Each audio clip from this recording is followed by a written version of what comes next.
الله أكبر لا إله إلا الله الله أكبر الله أكبر ولله الحمد. أعوذ بالله من الشيطان الرجيم. بسم الله الرحمن الرحيم.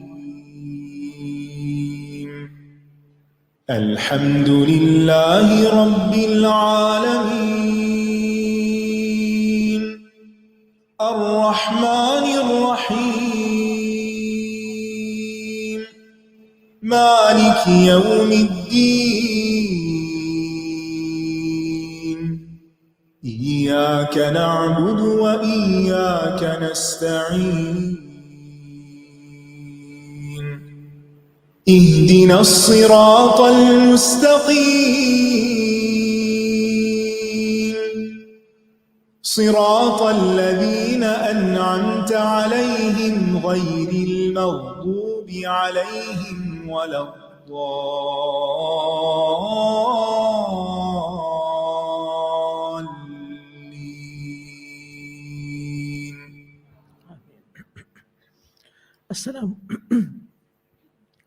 السلام علیکم ورحمۃ اللہ وبرکاتہ. کیا حال ہے سب کا؟ ہم نماز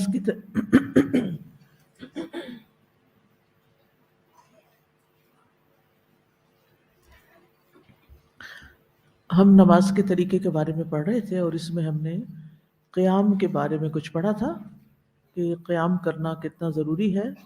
اب ہم قیام کے طریقے کے بارے میں پڑھیں گے. یعنی پہلے ہم پڑھ چکے ہیں کہ نماز میں قیام واجب ہے، اور نماز اگر جان بوجھ کر انسان فرض نماز میں بیٹھ جاتا ہے تو اس کی نماز باطل ہو جاتی ہے.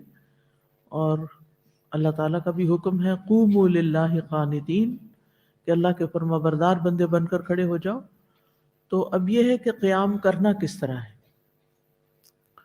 صحیح بخاری کی روایت ہے، ابو قلابہ کہتے ہیں کہ مالک بن حویرث رضی اللہ عنہ ہمیں نماز پڑھ کر دکھلاتے کہ نبی صلی اللہ علیہ وسلم کس طرح نماز پڑھتے تھے، اور یہ نماز کا وقت نہیں تھا، یعنی صرف ڈیمو کر کے دکھا رہے تھے.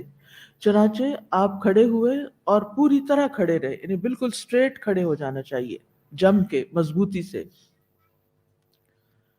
پھر تکبیر تحریمہ اللہ اکبر، جو کہ انگلیوں کو نہ تو اکڑائیں گے، نہ یہ بچے کو وہاں لے جائیے، نہ تو ان کو جوڑیں گے اور نہ ان کو بہت اکڑا کے کھولیں گے، یعنی ان کو نارمل پوزیشن پہ رہنے دیں گے.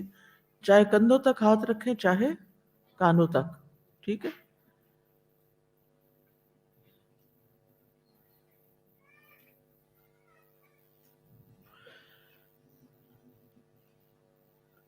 پھر اس کے بعد ہم سینے پہ ہاتھ باندھیں گے، دایاں ہاتھ بائیں ہاتھ پر رکھیں گے، ٹھیک ہے.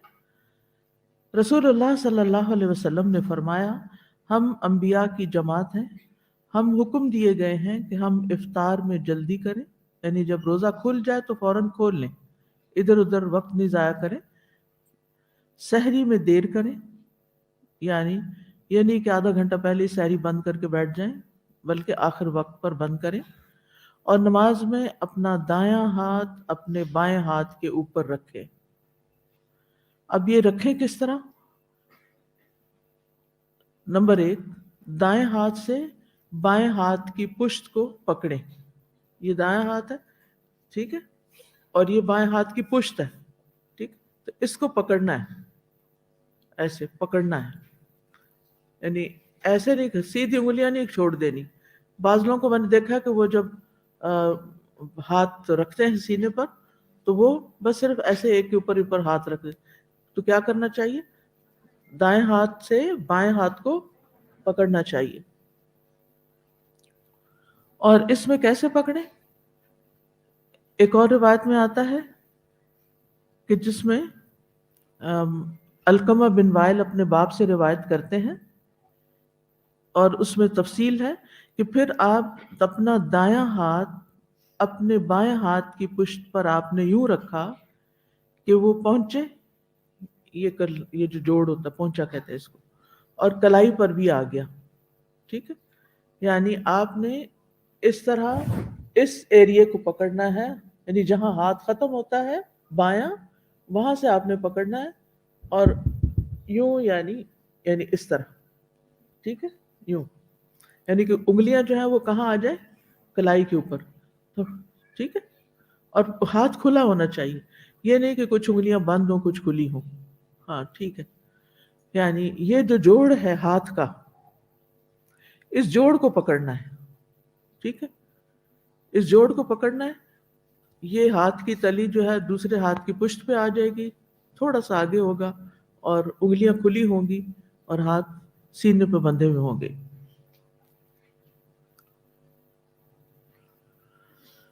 اسی طرح قبیصہ بن حلب اپنے باپ سے روایت کرتے ہیں، میں نے نبی صلی اللہ علیہ وسلم کو اپنا دایاں ہاتھ بائیں ہاتھ پر سینے کے اوپر رکھے ہوئے دیکھا. یعنی سینہ، یہ سینہ ہے. ٹھیک ہے، یعنی سینہ یہ ہے، جبکہ دایاں ہاتھ بائیں ہاتھ کے جوڑ پر تھا. ٹھیک ہے، یعنی تھوڑا سا آگے تھا. دایاں ہاتھ یعنی یہ تلی کس پہ تھی، جوڑ پہ. دوسرے میں کیا ہے، یعنی کہ بائیں ہاتھ پر لیکن جوڑ پکڑا ہوا تھا. یہاں کیا ہے، جوڑ پر ہاتھ اور کلائی پکڑی ہوئی تھی، جیسے ایسے بھی تھوڑا آگے. ہاں صحیح ہے.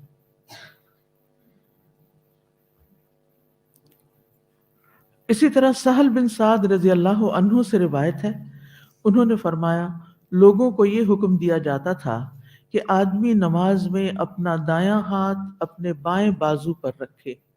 تو جب آپ یہ آگے کرتے ہیں نا، یعنی یہ کونیاں پکڑنے کا حکم نہیں ہے. کچھ لوگوں کو میں نے دیکھا ہے کہ وہ کیا کرتے ہیں، کونیاں پکڑے ہوئے ہوتے ہیں. کونی نہیں پکڑے، بازو پہ رکھ سکتے ہیں. یعنی آپ بائیں ہاتھ پہ بھی رکھ سکتے ہیں، بائیں جوڑ پہ بھی رکھ سکتے ہیں اور بائیں بازو پر بھی رکھ سکتے ہیں، لیکن بائیں کونی پہ رکھنے کی ضرورت نہیں ہے. ٹھیک ہے، تو یہ سہل بن سعد جو ہیں یہ لوگوں کو حکم دے رہے ہیں کہ نماز میں دایاں ہاتھ بائیں بازو پر رکھو، اور وہ اس حکم کو نبی صلی اللہ علیہ وسلم کی طرف منسوب کرتے تھے. سمجھ آ گئی بات کہ نہیں آئی؟ ٹھیک ہے نا، انگلیاں کھلی نہیں چھوڑنی ایسے، بلکہ دائیں سے بائیں کو ایک طرح سے پکڑ کے، یعنی مضبوطی سے قیام کرنا ہے، ڈھیلا ڈھالا نہیں. پھر یہ کہ سینے پہ ہاتھ باندھنا ہے.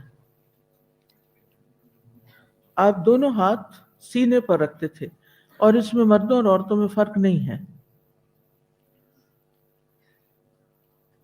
اور نگاہیں سجدے کی جگہ پر ہونی چاہیے.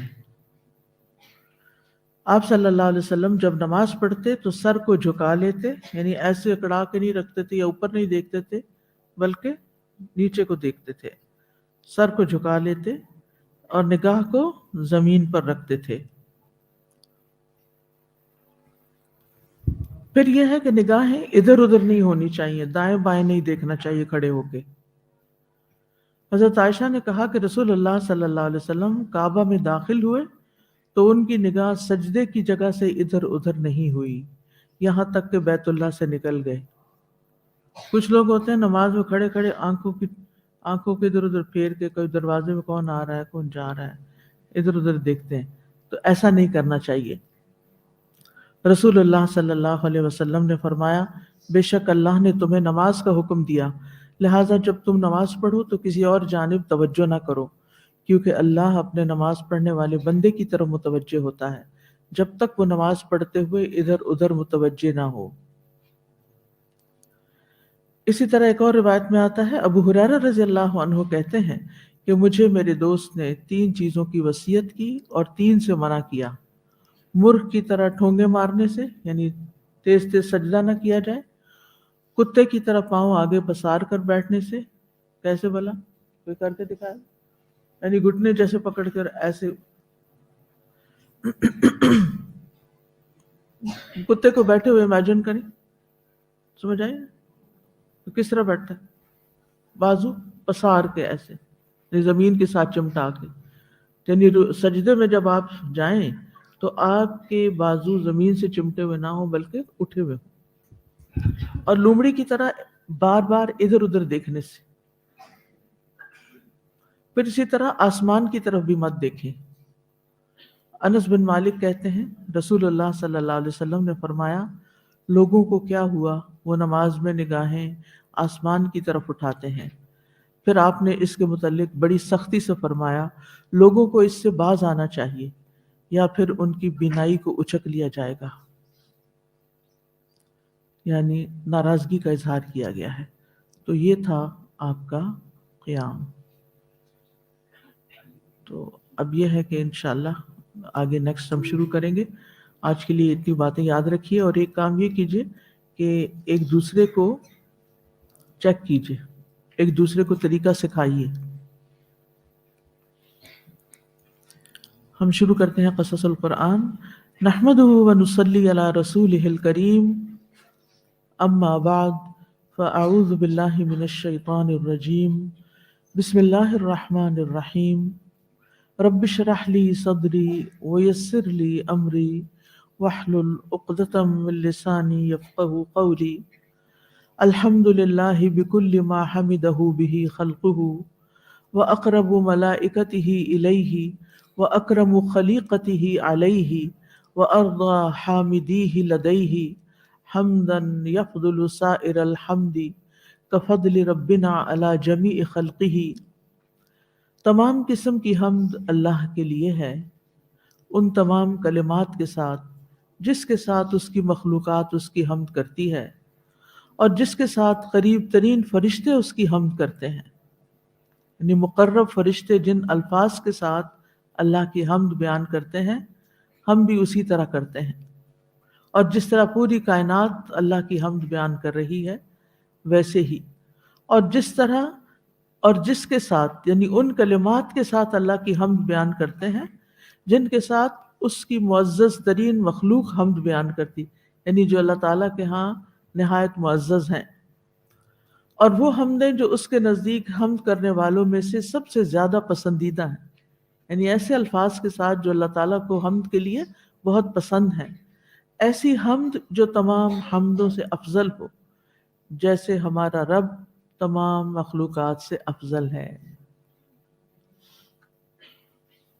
نحن نقص عليك أحسن القصص بما أوحينا إليك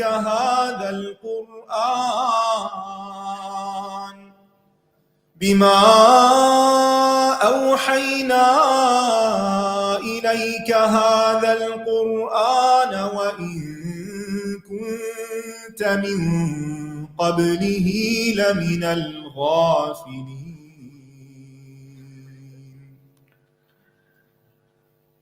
حابیل اور قابیل کے قصے میں ہم نے پیچھے پڑھا کہ قابیل نے اپنے بھائی کو ناحق قتل کیا، اس کے بعد اس کو بہت ندامت ہوئی، لیکن ندامت نے اسے کچھ فائدہ نہیں دیا کیونکہ وہ توبہ کی ندامت نہیں تھی۔ یہ قتل روئے زمین پر سب سے پہلا قتل تھا، اور وہ بھی ناحق قتل تھا۔ کسی کو بھی ناحق قتل کرنا اللہ کے نزدیک ایک بہت بڑا جرم ہے، اور قتل کا انجام دنیا اور آخرت میں انتہائی خسارے والا ہے، انتہائی نقصان والا ہے۔ قابیل نے اپنے بعد قتل جیسے عظیم جرم کا طریقہ جاری کر دیا، تو اس پر اس کو کیا سزا ملے گی، نیکسٹ آیت میں ہم دیکھیں گے، جو کہ اس پورے قصے کا خلاصہ ہے اور آخری آیت ہے۔ من اجل وَاتْلُ عَلَيْهِمْ نَبَأَ ابْنَيْ آدَمَ بِالْحَقِّ إِذْ قَرَّبَا قُرْبَانًا فَتُقُبِّلَ مِنْ أَحَدِهِمَا وَلَمْ يُتَقَبَّلْ مِنَ الْآخَرِ قَالَ قال إنما يتقبل الله من المتقين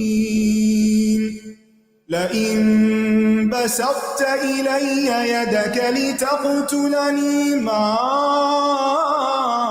أنا بباسط يدي إليك لأقتلك إني أخاف الله رب العالمين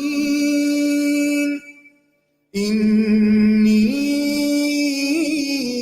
أريد أن تبوء بإثمي وإثمك فتكون من أصحاب النار وذلك جزاء الظالمين فطوعت له نفسه قتل أخيه فقتله فأصبح من الخاسرين فبعث الله غرابا يبحث في الأرض ليريه كيف يواري سوءة أخيه قال يا ويلتى أعجزت أن أكون مثل هذا الغراب فأواري سوءة أخي فأصبح من النادمين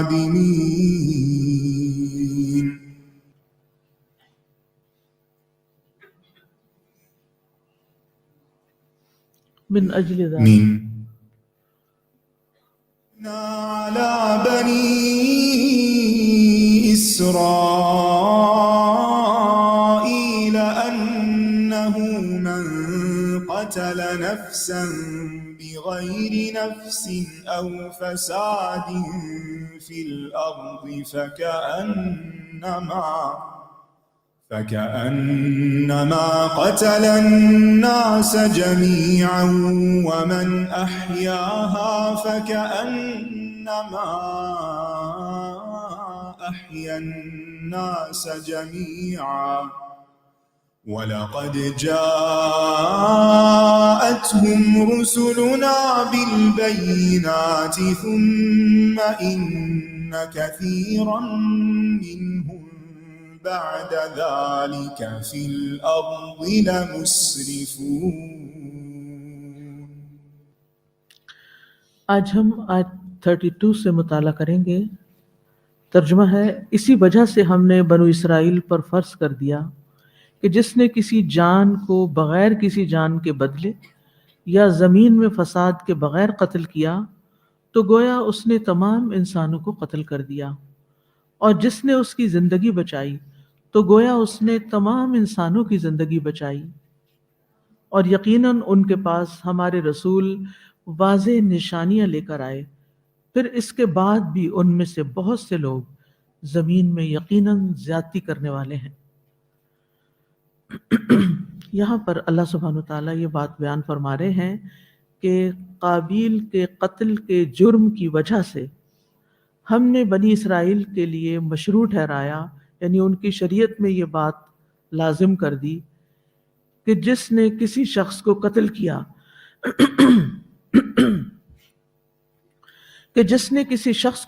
کیا کہ نہ ہی قصاص کا کوئی سبب تھا اور نہ زمین میں کسی قسم کے فساد کو ختم کرنے کے لیے قتل کیا گیا، وہ فساد جو قتل کا موجب بنتا ہے، جس کی وجہ سے کسی کو قتل کیا جا سکتا ہے، تو اگر کوئی اس کے بغیر قتل کرتا ہے تو گویا اس نے تمام انسانیت کو قتل کیا. یعنی اگر کسی نے کسی کو بے گناہ قتل کیا تو گویا اس نے تمام انسانوں کو قتل کیا، اور اس وجہ سے وہ اللہ کے ہاں بہت بڑی سزا کا مستحق ٹھہرا. اور یہ کہ جو شخص کسی نفس کو قتل کرنے سے باز آ گیا جس کو اللہ نے حرام ٹھہرایا، یعنی اس کا ارادہ بنا پھر اس نے چھوڑ دیا، تو گویا اس نے تمام لوگوں کو زندگی بخشی. چنانچہ ایک انسان کی حرمت کی حفاظت، جان کی حفاظت کرنا تمام انسانوں کی جان کی حفاظت ہے، حرمتوں کی حفاظت ہے. اور پھر آخر میں یہ بات کی گئی کہ بنی اسرائیل کے پاس ہمارے رسول ایسے دلائل، ایسے براہین لائے جو اس کے صحیح ہونے پر دلالت کرتے تھے، جس کی طرف وہ لوگوں کو بلاتے تھے، دعوت دیتے تھے، یعنی ود دلیل وہ لوگوں کو انوائٹ کرتے تھے، جیسا کہ ایمان کی دعوت یا پھر ان احکامات کی دعوت جو اللہ تعالیٰ نے ان پر فرض کیے تھے۔ لیکن بنی اسرائیل کا جواب کیا تھا یا ان کا رویہ کیا ہوا کہ رسولوں کے آنے کے بعد، نشانیاں دیکھنے کے بعد، دلائل جان لینے کے بعد بھی لوگ اللہ کی حدود سے تجاوز کرتے تھے اور اللہ تعالیٰ کی طرف سے حرام کردہ چیزوں کا ارتکاب کرتے تھے اور اللہ تعالیٰ کے احکامات کو چھوڑ دیتے تھے، حدیں پھلانگتے تھے۔ آج آپ دیکھیے امت مسلمہ کا حال کیا ہے کہ قرآن مجید کے پڑھنے کے باوجود، مسلمان معاشرے میں رہنے کے باوجود، سارے دلائل معلوم ہونے کے باوجود بھی لوگ بعض اوقات اللہ کی حدوں کو پھلانگتے ہیں، اللہ کی نافرمانیاں کرتے ہیں، اور یہ چیز اللہ تعالیٰ کی غضب کو دعوت دینے والی ہے۔ تو تھوڑی سی مزید تفصیل کی طرف ہم جاتے ہیں۔ من اجل ذالک، اس وجہ سے، کون سی وجہ سے؟ ذالک کا اشارہ کس طرف ہے؟ قابیل کے اپنے بھائی کو، حابیل کو حسد اور ظلم سے قتل کرنے کی وجہ سے، ناحق قتل کرنے کی وجہ سے جو خرابیاں پیدا ہوتی ہیں، اس بنا پر کتبنا علی بنی اسرائیل، ہم نے بنی اسرائیل پر یہ حکم فرض کر دیا۔ کتب علی کا مطلب ہوتا ہے کسی پر فرض کر دینا، یعنی یہاں پر اللہ تعالیٰ فرما رہے ہیں کتبنا، اپنی طرف اللہ تعالیٰ اس کی نسبت کر رہے ہیں، یعنی یہ اللہ تعالیٰ کا وہ حکم ہے جو ایسا لکھا ہوا ہے کہ جسے نہ تو مٹایا جا سکتا ہے نہ تبدیل کیا جا سکتا ہے۔ یعنی کتب کا لفظ کیوں آتا ہے؟ جو بات سنی ہوتی ہے نا کسی سے، ہم نے کہہ دیا، تو ہو سکتا ہے ایک بات کہی گئی ہو، لیکن کہنے کے بعد کیا ہوا، سننے والے نے اس میں کوئی تبدیلی کر لی، اپنی مرضی سے اس کو بدل ڈالا۔ لیکن جو بات لکھی ہوئی ہوتی ہے وہ ریکارڈڈ ہوتی ہے، اس کو نہ مٹایا جا سکتا ہے نہ تبدیل کیا جا سکتا ہے، کیونکہ اگر کوئی مٹائے اسے یا اس کے اندر کوئی چینج کرے تو وہ نظر آ جاتی ہے ایبروگیشن۔ اب یہاں سوال پیدا ہوتا ہے کہ یہ حکم بنی اسرائیل ہی کے لیے خاص کیوں تھا؟ کیا باقی لوگوں کے لیے نہیں؟ سبھی کے لیے ہے، حکم تو سب کے لیے عام ہے، لیکن خاص طور پر بنی اسرائیل کا ذکر اس لیے کیا گیا کیونکہ یہ پہلی امت تھی جس پر انسانوں کے قتل کے بارے میں جو وعید تھی وہ لکھی ہوئی اتاری گئی۔ تورات جو تھی اس کو کس نے لکھا تھا؟ جی، اللہ تعالیٰ نے۔ تورات کو اللہ تعالیٰ نے اپنے ہاتھ سے لکھا تھا، ٹھیک ہے؟ تو یہ اللہ سبحانہ وتعالیٰ کی طرف سے لکھی ہوئی بات اتاری گئی تھی جس کے اندر کوئی تبدیلی نہیں کی جا سکتی تھی۔ اس سے پہلے یہ وعید تو تھی لیکن قول کی شکل میں تھی، محض ایک فرمان یا حکم کی شکل میں تھی، اور اب یہاں پر کیا ہے؟ لکھی ہوئی بات۔ اور اس وجہ سے بھی بنی اسرائیل پر خاص طور پر یہ بات لکھ دی گئی کہ بنی اسرائیل کے لوگ، بنی اسرائیلیوں میں قتل و غارت بہت عام تھی، اور خاص طور پر نیک لوگوں کو قتل کرنا، حتیٰ کہ وہ انبیاء کو بھی قتل کر دیتے تھے، جس کا ذکر قرآن مجید میں آتا ہے وَيَقْتُلُونَ النَّبِيِّينَ بِغَيْرِ الْحَقِّ۔ لیکن اس کا یہ مطلب نہیں کہ یہ حکم صرف بنی اسرائیل کے لیے لکھا گیا یا صرف تورات میں آیا، بلکہ انسانی قتل کی ممانعت کا حکم سب لوگوں کے لیے، تمام پیغمبروں کی تعلیمات میں ہے۔ یہ اسلام کی تعلیمات کے ان بنیادی اصولوں میں سے ہے جو سبھی کے لیے عام ہے۔ سلیمان بن ربیع کہتے ہیں، میں نے حسن بصری سے پوچھا کیا یہ آیت ہمارے لیے بھی ہے؟ یعنی بنی اسرائیل پر لکھا گیا، کہ ہمارے پہ بھی لکھا گیا؟ یعنی جس طرح بنی اسرائیل کے لیے یہ آیت تھی تو ہمارے لیے بھی ہے؟ انہوں نے فرمایا ہاں، اس ذات کی قسم جس کے سوا کوئی معبود نہیں، بنی اسرائیل کے خون اللہ کے ہاں ہمارے خونوں سے زیادہ قابل احترام نہیں تھے، یعنی مسلمانوں کا خون بھی اتنا ہی قابل احترام ہے، اس لیے ہمارے لیے بھی یہی حکم ہے کہ کوئی مسلمان کسی مسلمان کو بغیر وجہ کے قتل نہ کرے، کیونکہ یہ خون قابل احترام ہے، اس کی حرمت ہے۔ کیا لکھا تھا بنی اسرائیل کے لیے اللہ تعالیٰ نے؟ انہ من قتل نفسا بغیر نفس او فساد فی الارض، کہ جس نے کسی انسان کو ظلم کرتے ہوئے قتل کیا، انہ من قتل نفسا بغیر نفس یعنی بغیر وجہ کے، بغیر قصاص کے، کیونکہ اگر کوئی کسی کو قتل کر دیتا ہے ظلم کرتے ہوئے تو پھر اس کا تو بدلہ لیا جاتا ہے نا، وہ تو قصاص ہے، وہ تو بنی اسرائیل میں بھی تھا، ہمارے ہاں بھی ہے۔ لیکن اگر کوئی بغیر قصاص کے یعنی بدلے کے بغیر کسی کو قتل کرتا ہے، یا اس نے زمین میں بہت فساد مچا رکھا ہے اس لیے اس کو قتل کرنے کا یعنی وہ قتل کرنے کا مستحق ہو گیا ہے، تو وہ تو اور بات ہے، ورنہ قتل کی اجازت نہیں۔ ہماری شریعت میں صرف 3 صورتوں میں قتل کو جائز کر دیا گیا ہے، جائز کیا گیا ہے۔ نمبر 1، قتل کے بدلے قتل یعنی قصاص۔ قرآن مجید میں آتا ہے وَلَكُمْ فِي الْقِصَاصِ حَيَاةٌ يَا أُولِي الْأَلْبَابِ، تمہارے لیے قصاص میں زندگی ہے اے عقل والو۔ ٹھیک۔ دوسرے، شادی شدہ مرد یا عورت اگر زنا کرے تو حد قائم کرنے کی صورت میں انہیں رجم کر کے مار ڈالنا، یعنی شادی شدہ مرد یا عورت اگر زنا کرے تو حد قائم کرنے کے لیے انہیں رجم کر کے مار ڈالنا۔ رجم تو معلوم ہے نا آپ کو، پتھروں سے جو مارا جاتا ہے۔ نمبر 3، ارتداد کے جرم میں قتل کرنا، یعنی اگر کوئی مرتد ہو جائے تو پہلے اس کو نصیحت کی جائے گی، توبہ کی طرف بلایا جائے گا، لیکن اگر وہ نہیں مانے گا تو پھر اسلامی حکومت میں اس کا حکم کیا ہے کہ اس کو قتل کر دیا جائے۔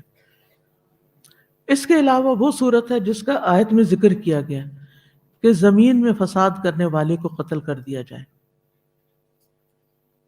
جیسے کہ سورۃ المائدہ آیت 33 میں بھی آتا ہے انما جزاء الذین یحاربون اللہ ورسولہ وَيَسْعَوْنَ فِي الْأَرْضِ فَسَادًا أَن يُقَتَّلُوا أَوْ يُصَلَّبُوا أَوْ تُقَطَّعَ أَيْدِيهِمْ وَأَرْجُلُهُم مِّنْ خِلَافٍ أَوْ يُنْفَوْا مِنَ الْأَرْضِ ذَلِكَ لَهُمْ خِزْيٌ فِي الدُّنْيَا وَلَهُمْ فِي الْآخِرَةِ عَذَابٌ عَظِيمٌ۔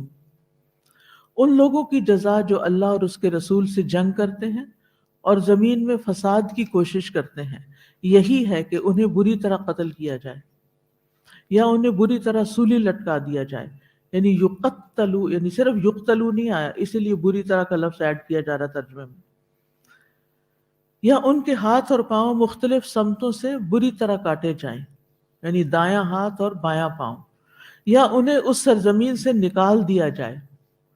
یہ ان کے لیے دنیا میں رسوائی ہے اور ان کے لیے آخرت میں بہت بڑا عذاب ہے، کیونکہ جو لوگ فساد کرنے والے ہیں وہ امن عامہ برباد کرتے ہیں، اور پھر لوگوں کے لیے زندگی خوف سے بھر جاتی ہے، جینا دوبر ہو جاتا ہے، کاروبار رک جاتے ہیں، یعنی بے پناہ مصائب لوگوں کی زندگی میں کھڑے ہو جاتے ہیں۔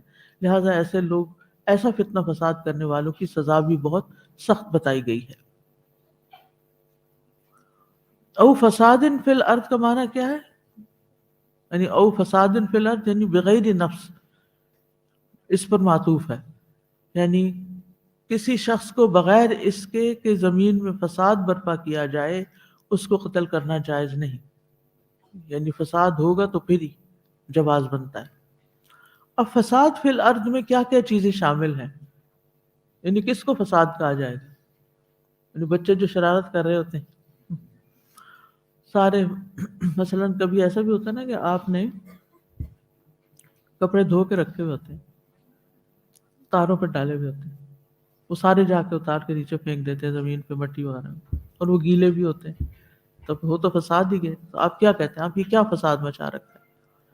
تو کیا یہ ایسا فساد ہے کہ جس کے اوپر کوئی اتنی بڑی سزا ہوگی؟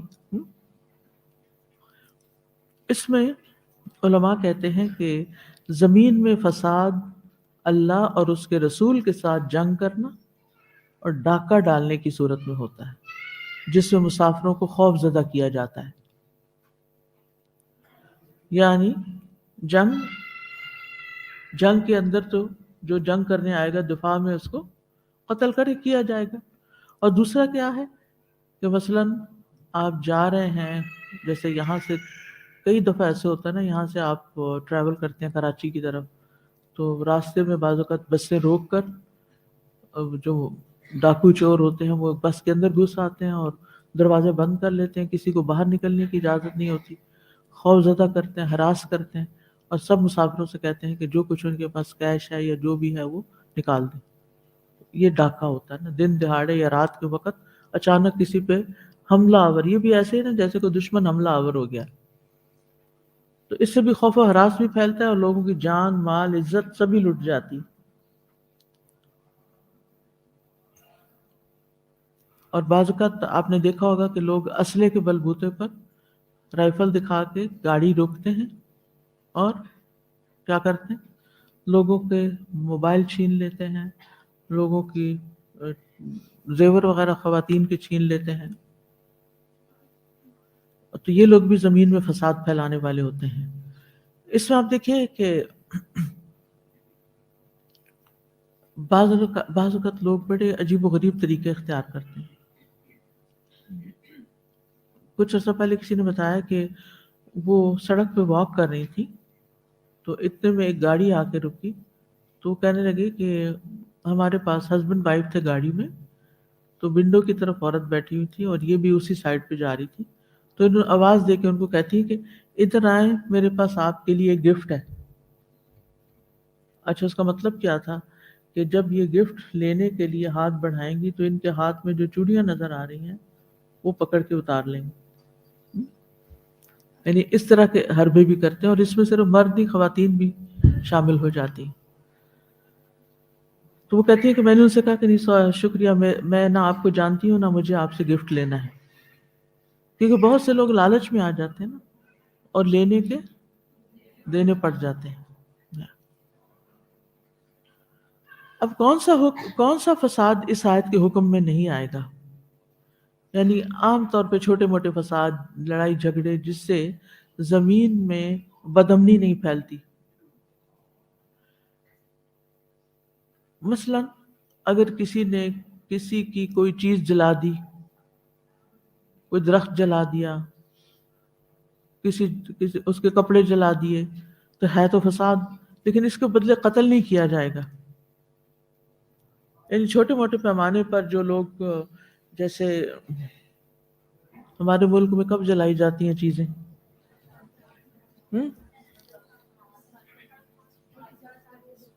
کیا احتجاج کرتے ہیں، پولیٹیکل پارٹیز کا اختلاف ہوتا ہے، ان کے اگر کسی لیڈر کو گرفتار کر لیا جائے تو غریب لوگوں کی موٹر سائیکلیں جلا دی جاتی ہیں. اب یہ ہے کہ یہ بھی معمولی جرم نہیں ہے کہ غلطی کسی کی ہے اور سزا کسی اور کو مل رہی ہے.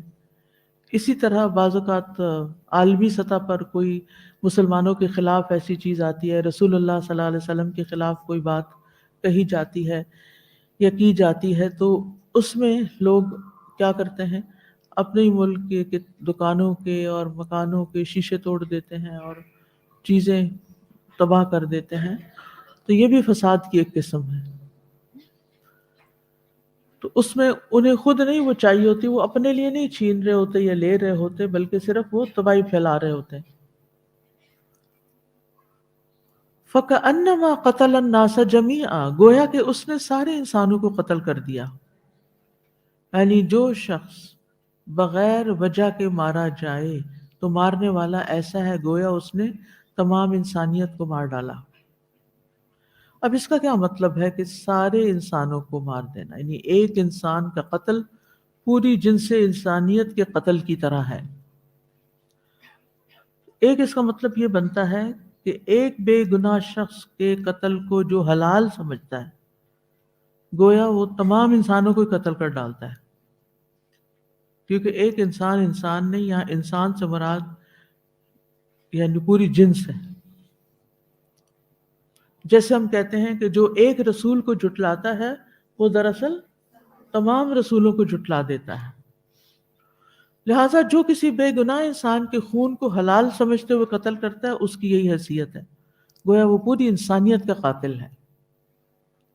دوسرا معنی، اس کا ایک معنی یہ ہے کہ جو شخص ایسے شخص کو قتل کرے جس سے قتل کا فتنہ کھڑا ہو جائے، جیسے کسی قبیلے کے حکمران کو یا سردار کو قتل کرنا۔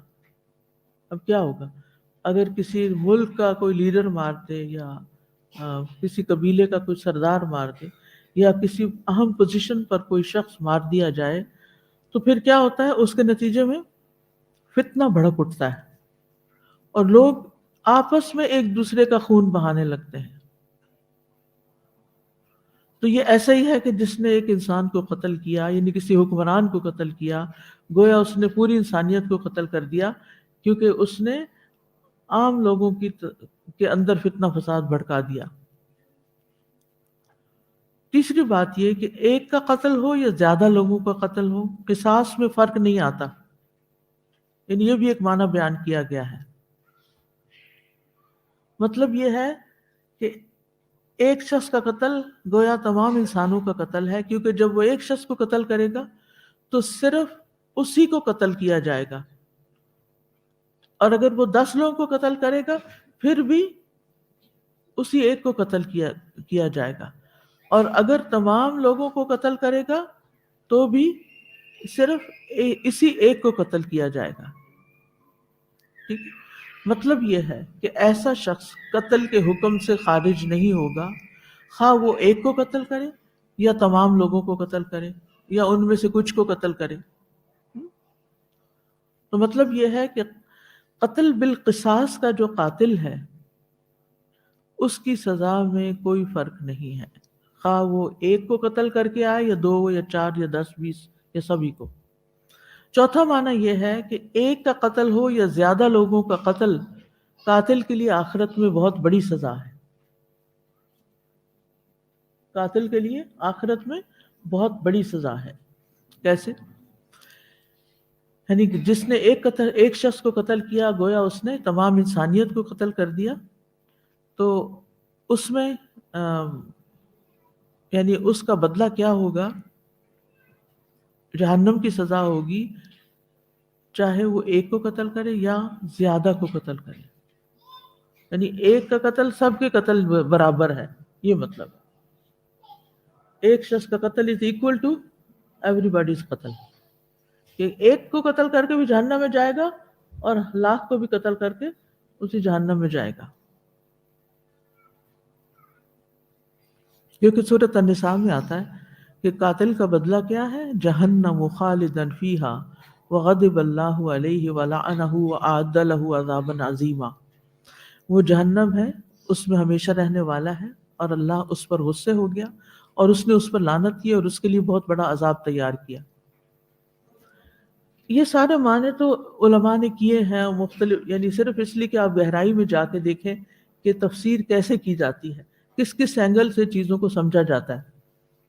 لیکن جو پہلا معنی ہے وہی زیادہ واضح ہے اور یہی افضل ہے، راجح ہے۔ وہ کیا ہے؟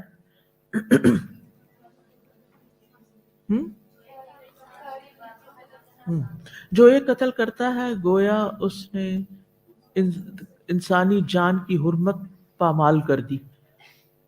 تو ایک انسان کی جان کی حرمت ایسی جیسے سارے انسانوں کی جان کی حرمت۔ اس کو آپ یوں دیکھیے، تسبیح دیکھیے، کبھی پڑھی ہے؟ کبھی روز پڑھتے ہیں یا کبھی کبھی روز پڑھتے ہیں؟ آج کل تو نکل ہی آئی ہوگی۔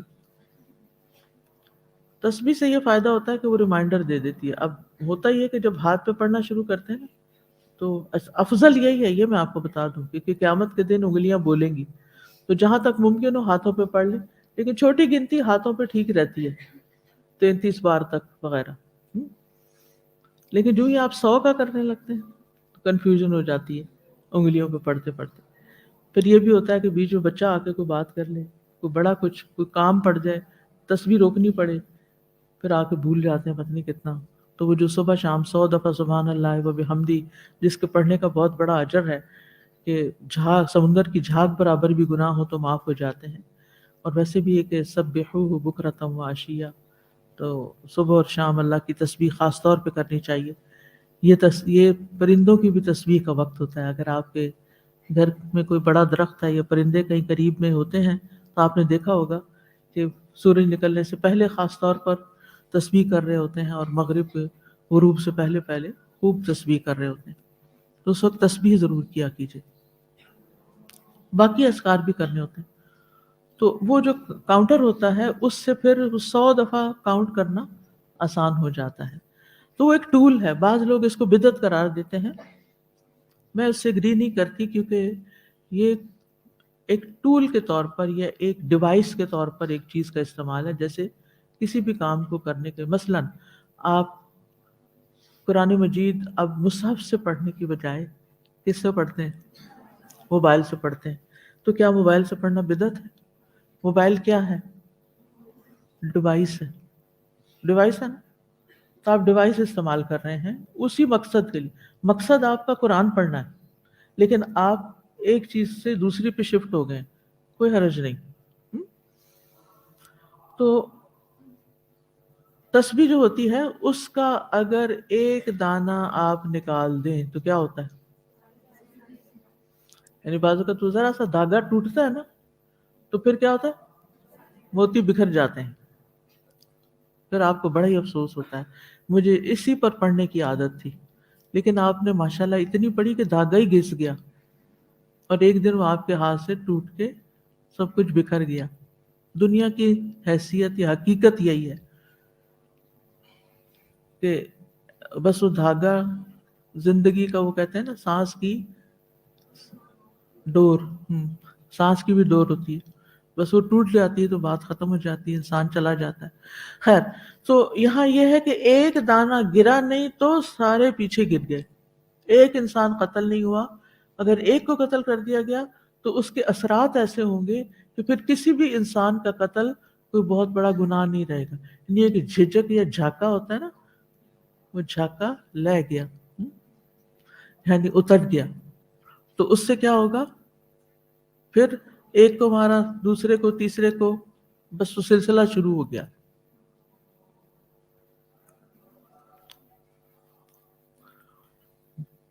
تو انسانی جان کا ایک احترام ہے، اور اس احترام کو ختم نہیں ہونا چاہیے، اس حرمت کو حلت میں نہیں بدلنا چاہیے۔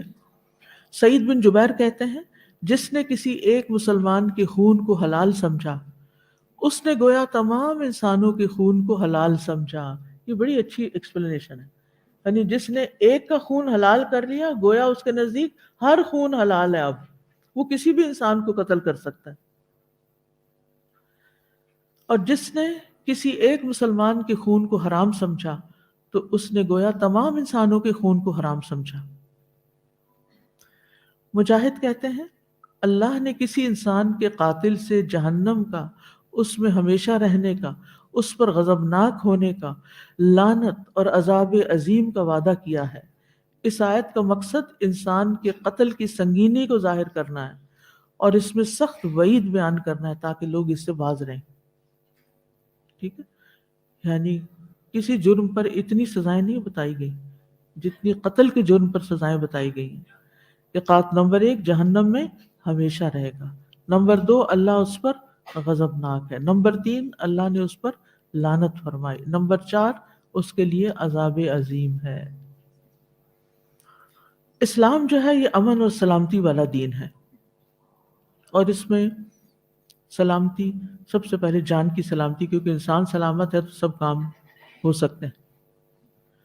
تو اسلام میں اسی لیے اسلام میں قتل و خون ریزی، فتنہ انگیزی، دہشت گردی، جھوٹی افواہوں کی گرم بازاری، یہ بھی سخت ناپسندیدہ چیزیں ہیں، کیونکہ یہ بھی سب فساد پھیلانے کے مختلف ذرائع ہیں، طریقے ہیں۔ ہمارا دین ہمیں فساد سے روکتا ہے۔ سورۃ الاعراف میں اللہ تعالیٰ فرماتے ہیں وَلَا تُفْسِدُوا فِي الْأَرْضِ بَعْدَ إِصْلَاحِهَا ذَلِكُمْ خَيْرٌ لَكُمْ إِن كُنتُم مُؤْمِنِينَ، اور زمین میں اس کی اصلاح کے بعد فساد نہ پھیلاؤ، یہ تمہارے لیے بہتر ہے اگر تم مومن ہو۔ پھر فرمایا تِلْكَ الدَّارُ الْآخِرَةُ نَجْعَلُهَا لِلَّذِينَ لَا يُرِيدُونَ عُلُوًّا فِي الْأَرْضِ وَلَا فَسَادًا وَالْعَاقِبَةُ لِلْمُتَّقِينَ۔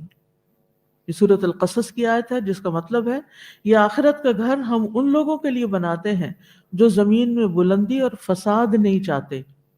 فساد نہیں، کیونکہ عام طور پر انسان بلندی چاہنے کے لیے فساد کرتا ہے، اس لیے دونوں ساتھ ساتھ ہی آئے ہیں، اور اچھا انجام متقی لوگوں کے لیے ہے۔ سورۃ المائدہ میں آتا ہے واللہ لا يحب المفسدین، اللہ فساد کرنے والوں کو پسند نہیں فرماتا۔ مومن تو وہی ہوتا ہے جس کے ہاتھ اور زبان سے دوسرے مومن محفوظ رہیں۔ حدیث میں آتا ہے مومن وہ ہوتا ہے جس کی طرف سے لوگوں کو اپنی جان اور مال کا امن ہو، جان کے ساتھ ساتھ مال کا بھی، کہ میں اس کے پاس کچھ بھی چھوڑ دوں یہ چوری نہیں کرے گا۔ پھر اسی طرح ہمارا دین دوسروں کو مارنے اور قتل کرنے کی بجائے رحم کرنے اور رحم دلی کا سبق دیتا ہے۔ رسول اللہ صلی اللہ علیہ وسلم نے فرمایا اللہ اس شخص پر رحم نہیں فرماتا جو دوسروں پر رحم نہیں کرتا، اور قتل و غارت رحم کے منافی ہے، ٹھیک ہے نا۔ پھر دوسروں پر ظلم کرنے سے بچنا چاہیے۔ رسول اللہ صلی اللہ علیہ وسلم نے فرمایا ظلم کرنے سے بچو، کیونکہ ظلم قیامت کے اندھیروں کا باعث ہے۔ ظلم قیامت کے اندھیروں کا باعث ہے، اور کسی کو ناحق قتل کرنا بہت بڑا ظلم ہے۔ آخری زمانے میں ایسا ہی ہوگا نا کہ قتل کی کثرت ہو جائے گی، حرج بڑھ جائے گا، جس کا کیا مطلب ہے کہ لوگ اتنی کثرت سے قتل ہونے لگیں گے کہ مقتول کو یہ بھی نہیں پتا ہوگا کہ اس کو کس جرم میں مارا جا رہا ہے۔ ایک تو ہوتا ہے نا کہ کسی نے کوئی جرم کیا ہوتا ہے، پھر وہ چھپتا پھرتا ہے کہ مجھے قتل نہ کر دیا جائے، مجھے کوئی مار نہ دے، لیکن ایک وقت آئے گا کہ اس کو پتہ ہی نہیں ہوگا کہ مارا کیوں جا رہا ہے، اس کا قصور کیا ہے۔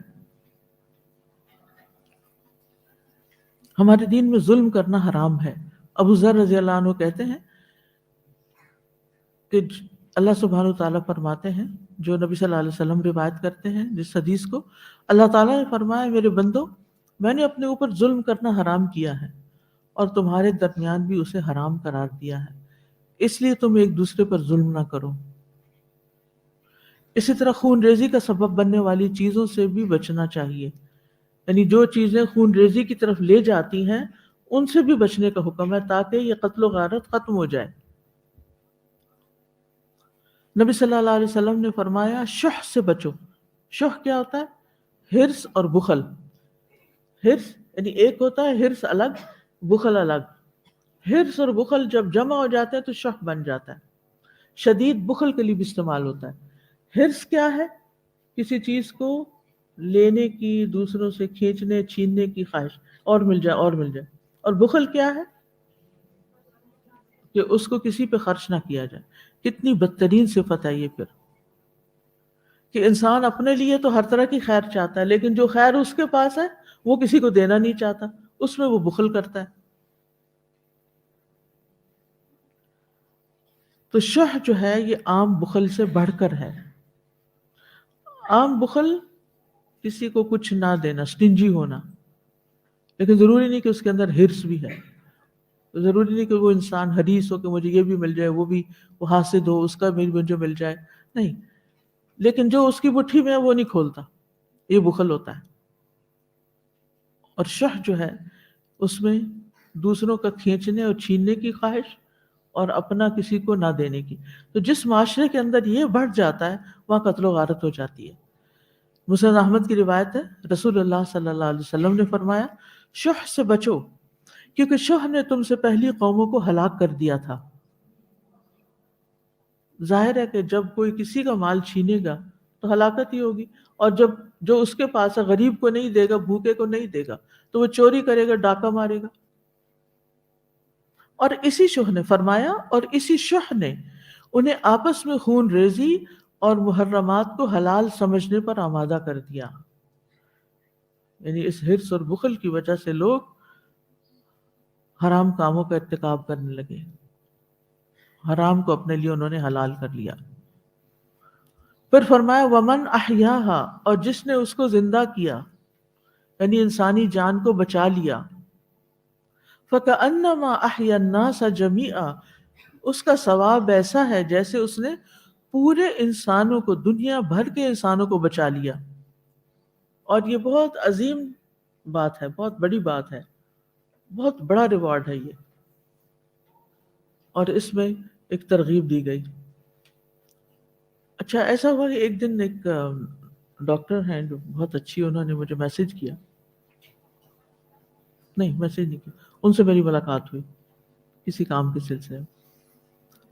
تو اس دوران جب وہ مجھے دیکھ رہی تھی تو ساتھ ساتھ انہوں نے کچھ بات چیت شروع کر دی، تو کہنے لگی مجھے اپنی ان دوستوں پر بہت رشک آتا ہے کہ جو ڈاکٹری چھوڑ کر قرآن پڑھنے پڑھانے میں لگی ہوئی ہیں، بس اب انہوں نے ڈاکٹری چھوڑ دی ہے، وہ صرف یہی کرتی ہیں۔ آپ کا کیا خیال ہے کہ مجھے بھی یہی کرنا چاہیے؟ کیا جواب ہونا چاہیے تھا؟ میں نے وہاں تو ہنستے ہوئے چھوٹا سا جواب دیا کہ اگر آپ جیسے لوگ بھی یہ کام چھوڑ دیں تو پھر ہم جیسوں کا کیا بنے گا؟ ہم لوگ یعنی ہم کیا کریں گے؟ اب آپ دیکھیں کہ ایک شخص ایکسیڈنٹ میں انجرڈ ہسپتال پہنچتا ہے اور وہاں عملہ ہی کوئی نہیں، تو یہ جان بچے گی یا جائے گی؟ سارا بلیڈ ہو جائے گا تو مر جائے گا۔ لیکن ایک شخص، اس کی ڈیوٹی نہیں بھی، وہ آگے بڑھ کر اس کی مرہم پٹی کرتا ہے، اس کا علاج کرتا ہے، اس کو دوا دیتا ہے، اس کی زندگی بچ جائے گی، تو کیا ہوگا؟ گویا اس نے تمام انسانوں کو بچا لیا۔ اب یہ ہوتا ہے کہ ڈاکٹر بننے کے بعد یہ اتنا مشکل پیشہ ہے نا، کیونکہ میں نے تو گھر میں دیکھا ہے، اتنا مشکل پیشہ ہے یہ کہ جس میں پوری زندگی انسان آرام نہیں کر سکتا، یعنی یہ اپنے نیند، آرام، ہر چیز کو قربان کرنے کا نام ہے۔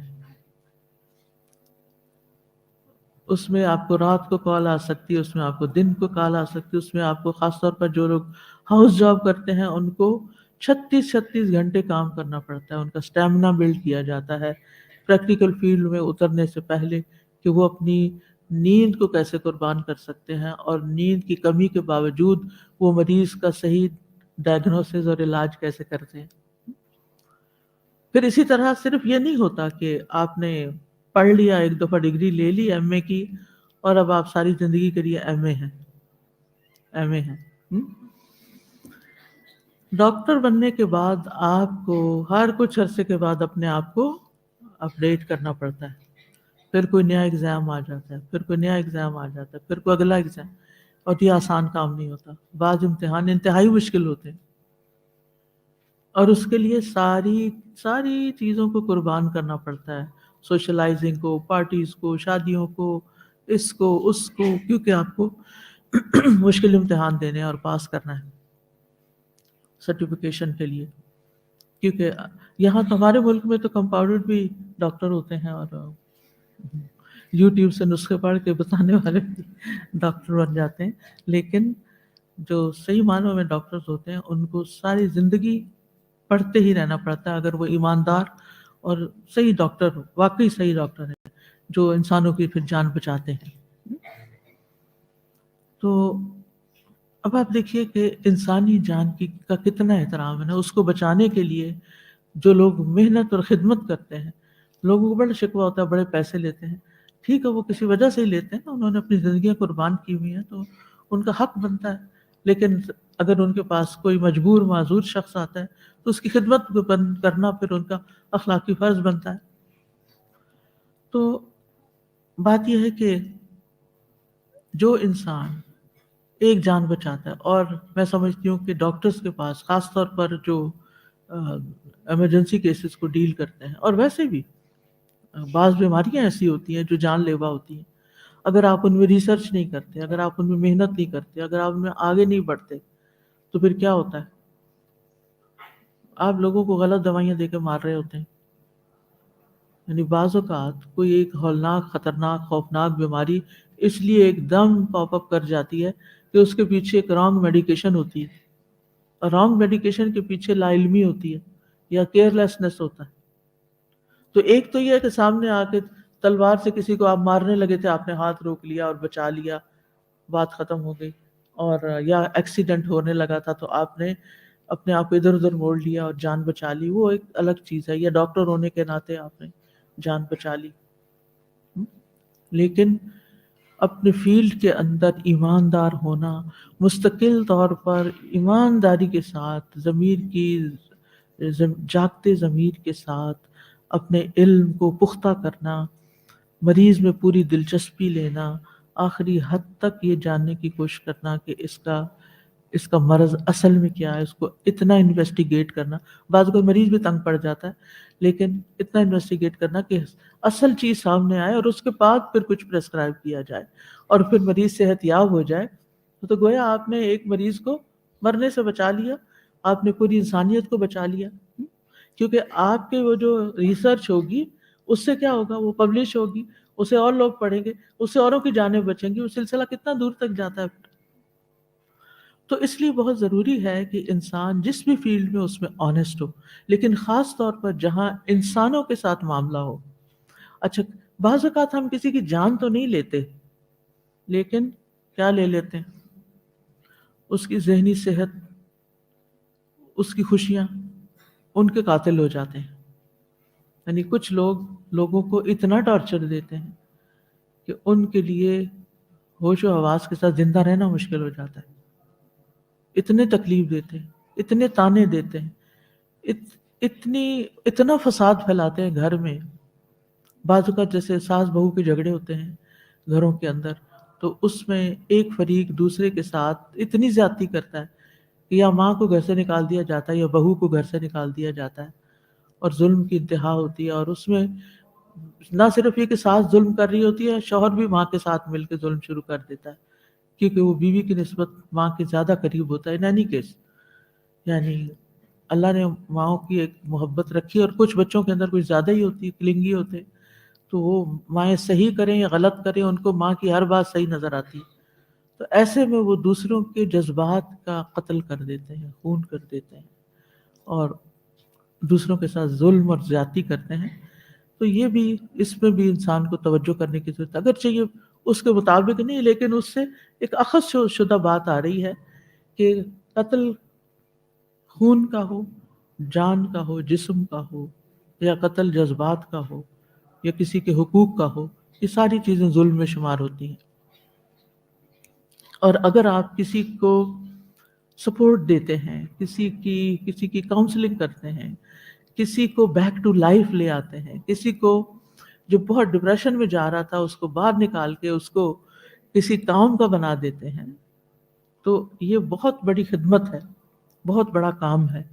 تو اس لیے لوگوں کے چھوٹے چھوٹے مسائل سن لینا، لوگوں کی الجھنوں کو دور کر دینا، ان کے کنفیوژن دور کر دینا، ان کی زندگیوں میں خوشی بھر دینا، ان کو تھوڑی سی کمپنی دے دینا، اور خاص طور پر بوڑھے لوگ جو تنہائی کا شکار ہو جاتے ہیں، یہ بہت بڑے نیکی کے کام ہیں جن کی طرف سے عام طور پر ہم غافل ہوتے ہیں، اور ہم بور ہونے لگتے ہیں کہ یہ، کیونکہ آپ کو پتہ ہے ہنستے بولتے، ہنستے کھیلتے لوگوں کے ساتھ اٹھنا بیٹھنا سبھی کو اچھا لگتا ہے. بیماروں کے ساتھ رہنا کس کو پسند ہے؟ وہ تو کہتے ہیں کب ہماری جان چھوٹے، یہ تو ہماری جان پہ بن گئی. یعنی بعض اوقات کوئی بچہ یا اکلوتا بچہ ماں باپ کی اتنی خدمت کر رہا ہوتا ہے، اور میرا یہ فرسٹ ہینڈ ایکسپیرینس ہے کہ بعض اوقات ایسے لوگوں کو دیکھ کے جب میں رش کرتی ہوں، اور اگر میں ان کو دعا دیتی ہوں یا ان سے کہتی ہوں کہ آپ اس وقت زمین کا سب سے بڑا نیکی کا کام کر رہے ہیں، تو بعض اوقات ان کے ریاکشن بڑے عجیب ہوتے ہیں. یعنی وہ اس پر شکر ادا کرنے کی بجائے الٹا کہتے ہیں کہ بس یہ تو اللہ ایسی آزمائش میں تو کسی کو نہ ڈالے. یعنی یہ کچھ بار مجھے کچھ لوگوں کے منہ سے اس سے ملتے جلتے جملے سننے پڑے کہ جو ماں باپ کی خدمت سے اور بوڑھے ماں باپ کی خدمت سے اور ان کے آخری وقت کی خدمت سے اتنے تنگ آئے ہوئے تھے کہ انہوں نے اس کا اظہار بھی کر دیا. ہونا تو یہ چاہیے تھا کہ اگر کسی نے کہہ دیا کہ آپ بہت بڑی نیکی کا کام کر رہے ہیں، اللہ نے آپ کو بڑی اس خدمت کے لیے چنا ہے، آپ بڑی خوش قسمت انسان ہیں، تو آپ کہیں الحمدللہ کہ اللہ نے چنا ہے، چاہے آپ تھکے پٹے ہوئے ہیں، پٹے ہوئے ہیں، کچھ بھی ہے. لیکن ہم محنت ہمیں کرنی ہی پڑتی ہے. کام تو ہم نے کیا ہی جو کیا، وہ تو ہمارے سر پڑ گیا، ہم نہیں کرنا تھا. انسانیت اخلاقیت کے اعتبار سے ہماری ذمہ داری تھی، لیکن ہم نے اس کو بوجھ سمجھ کے کیا، یا اس کو نیکی سمجھ کے کیا، یا اس پر اجر کی توقع رکھی. عظیم بلاؤں کے ساتھ اجر بھی عظیم ہوتے ہیں، عظیم بڑی آزمائشوں کے ساتھ اجر بھی بڑے ہوتے ہیں، لیکن وہ صبر کے ساتھ ہوتے ہیں، صبر کے بغیر نہیں ہوتے. تو اگر کبھی آپ کو زندگی میں کسی ایسی آزمائش کا سامنا کرنا پڑے کہ آپ کو کسی مریض کی، کسی قریبی کی کوئی ایسی دیکھ بھال کرنے کا آپ کے اوپر ذمہ آ گیا، بعض اوقات کسی کا شوہر بیمار ہو جاتا ہے، بعض اوقات کوئی بیوی بیڈ ریڈن ہو جاتی ہے، بعض اوقات کوئی دور کی خالہ ماسی چاچی جو ہیں ان کا کوئی دیکھنے والا نہیں ہوتا، وہ ان کو آپ کو لک آفٹر کرنا پڑ جاتا ہے کیونکہ وہ آپ کے رشتہ دار ہیں، کوئی اب ان کی ٹیک کیئر کرنے والا نہیں ہے. تو ایسے میں ایسے مواقع کو اپنے لیے مصیبت نہ سمجھیں اور زبان سے کوئی لفظ نہیں نکالنا، چاہے آپ کتنے ہی تھکے ہوئے ہوں. اور اگر کبھی آپ کے منہ سے ایسا کچھ نکلا بھی، اف، اللہ کا کیا حکم ہے، ولا تقل لهما اف، تھک گیا ہوں میں تو. یہ تو نہ رات کو سونے دیتے ہیں نہ دن کو انہیں آرام آتا ہے، ہر وقت آوازیں ہی دیتے رہتے ہیں ان کو، ہر وقت ہر روز اسپتال لے جانا پڑتا ہے، ہر روز ہمیں اسپتالوں کے چکر کاٹنے پڑتے ہیں. اس طرح کی باتیں بھی نہیں کرنی، چاہے ہو رہا ہو یہ سب کچھ، بلکہ الحمدللہ، اللہ تیرا شکر ہے، اللہ تو توفیق دے، اللہ تو مجھے ہمت دے، اللہ تو نے ڈالا ہے، تو ہی نبھانے کی توفیق دے. کیونکہ جو اس مشکل میں پڑ جاتے ہیں وہ بیچارے پھر کہاں جائیں؟ کیا ان کو مار دیا جائے؟ نہیں. لیکن اسی طرح کچھ لوگ معذور ہوتے ہیں، بعض لوگ معذوروں کے ساتھ بھی کام نہیں کرنا چاہتے کیونکہ ان سے دیکھا نہیں جاتا. بعض اوقات مینٹلی ڈسیبل ہوتے ہیں لوگ، وہ ایسی حرکتیں کرتے ہیں کہ جس میں بعض اوقات ان کے جسم سے غلاظت ان کے ساتھ چمٹی ہوئی ہوتی ہے کہ ان کو نہیں پتا کہاں پیشاب کرنا ہے. پیریڈ لڑکیوں کو آئے ہوئے ہیں تو جسم میں ایسا ہو رہا ہے، ان کو سنبھالنا بھی، وہ آگے سے اگریسو ہو جاتے ہیں، بات نہیں سنتے، سمجھتے نہیں. لیکن یہ انسان ہے، انسانیت کا ایک احترام ہے، ان کی بھی خدمت اور ان کے لیے بھی کام. مگر افسوس کے ساتھ کہنا پڑتا ہے کہ اس فیلڈ میں مسلمان بہت پیچھے ہیں. اگر ان سارے فیلڈ میں دیکھیں، کوڑی کو کبھی سنا نام؟ کوڑی کیا ہوتا ہے؟ کوڑ کا ایک مرض ہوتا ہے جس میں ہاتھ پاؤں جھڑنے لگتے ہیں نا، یعنی ایسے زخم ہو جاتے ہیں کہ وہ، اور وہ بہت خطرناک قسم کو، شاید کنٹیجیس ہوتا ہے یا نہیں مجھے نہیں معلوم، لیکن یہ کہ بہت مشکل کام ہوتا ہے. اور گھر والوں کے لیے بھی وہ مصیبت ہوتے ہیں اور کوئی ان کے لیے آسرا ٹھکانا نہیں ہوتا. تو آپ کو پتہ ہے کہ پاکستان میں اس کا ہاسپٹل ایک جرمن نے آ کے بنایا تھا، ہاں؟ اور اسی طرح بہت سے معذوروں کے، تو کرسچن مشنریز اس میں بہت آگے ہیں اس طرح کے کام کرنے میں. بہرحال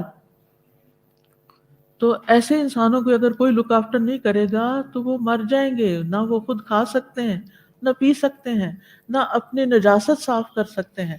ان کو انسانوں کی مدد کی ضرورت ہے، گویا آپ ان کے لیے زندگی کا سامان ہے.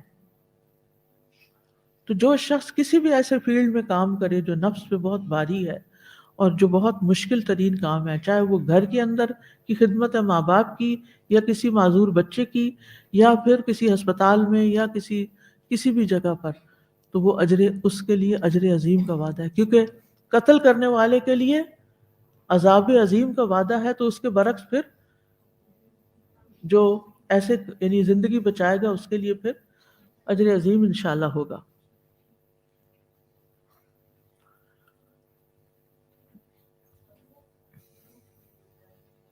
جی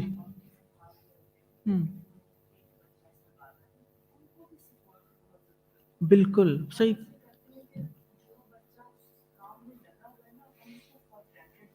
ہاں حال ہول پوچھ کے چلے جائیں. بالکل، یہ بڑی اچھی بات انہوں نے کی کہ جو لوگ اس خدمت پہ لگے ہوئے ہوتے ہیں، ماں باپ کو سنبھال رہے ہوتے ہیں، اذان سن لے پھر بتاتے ہیں. اللہ اکبر، اللہ اکبر.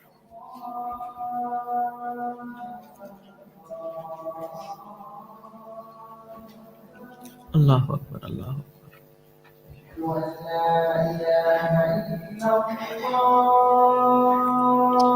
اشہد ان لا الہ الا اللہ،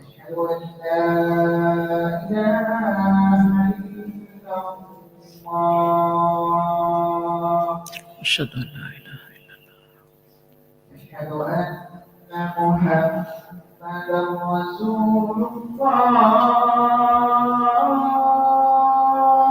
اشہد ان محمد رسول اللہ،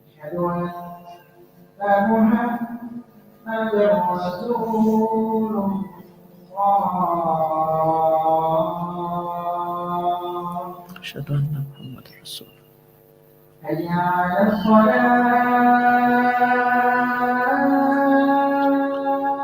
لا حول ولا قوة الا بالله.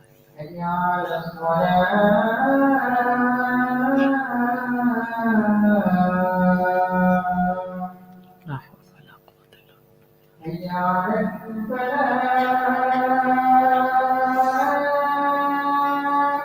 لا حول ولا قوة الا بالله.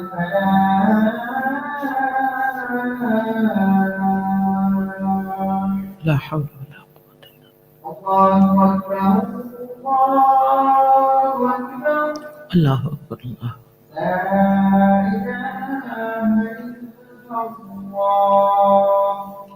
لا الہ الا اللہ محمد رسول اللہ. اللہم صلی علی محمد وعلى آل محمد كما صليت على إبراهيم وعلى آل إبراهيم إنك حميد مجيد.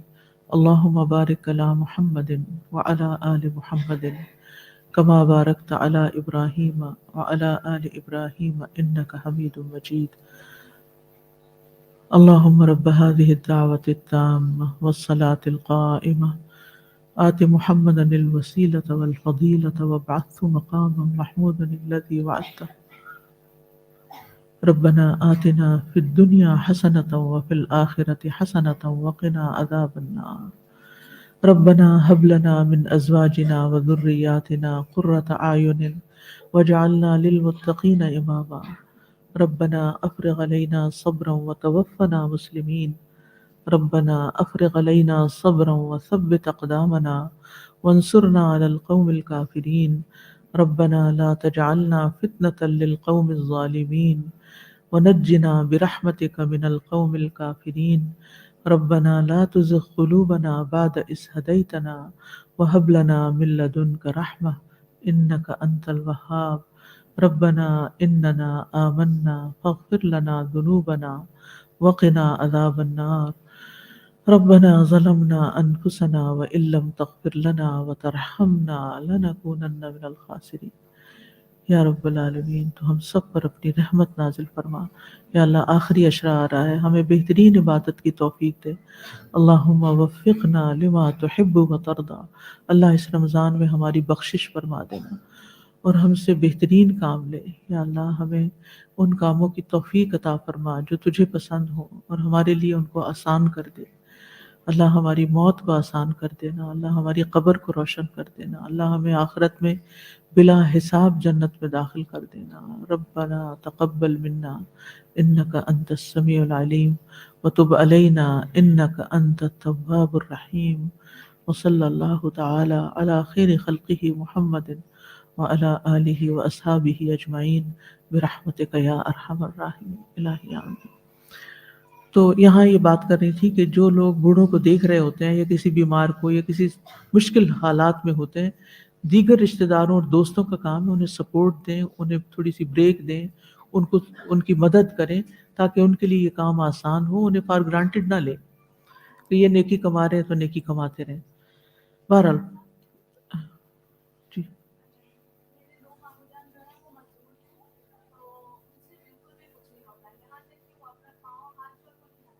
اللہ اکبر.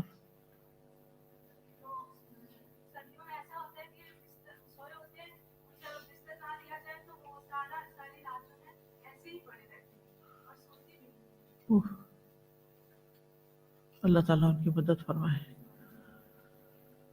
تو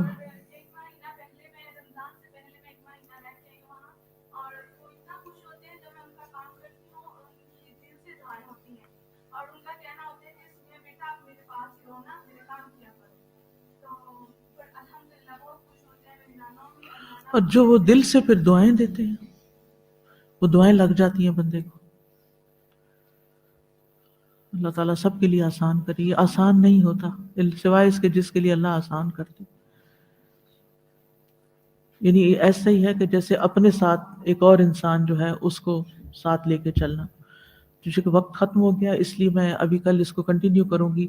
وَمَنْ أَحْيَاهَا فَكَأَنَّمَا أَحْيَا النَّاسَ جَمِيعًا سُبْحَانَكَ اللَّهُمَّ وَبِحَمْدِكَ أَشْهَدُ أَن لَّا إِلَٰهَ إِلَّا أَنْتَ أَسْتَغْفِرُكَ وَأَتُوبُ إِلَيْكَ.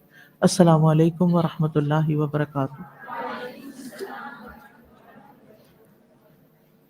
فاقصص القصص لعلهم يتفكرون.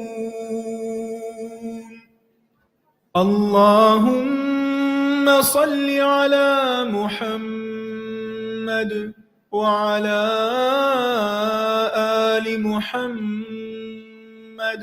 كما صليت على إبراهيم وعلى آل إبراهيم إنك حميد مجيد. اللهم بارك على محمد وعلى آل محمد كما باركت على إبراهيم وعلى آل إبراهيم صبر. إنك حميد مجيد. وعلیکم السلام.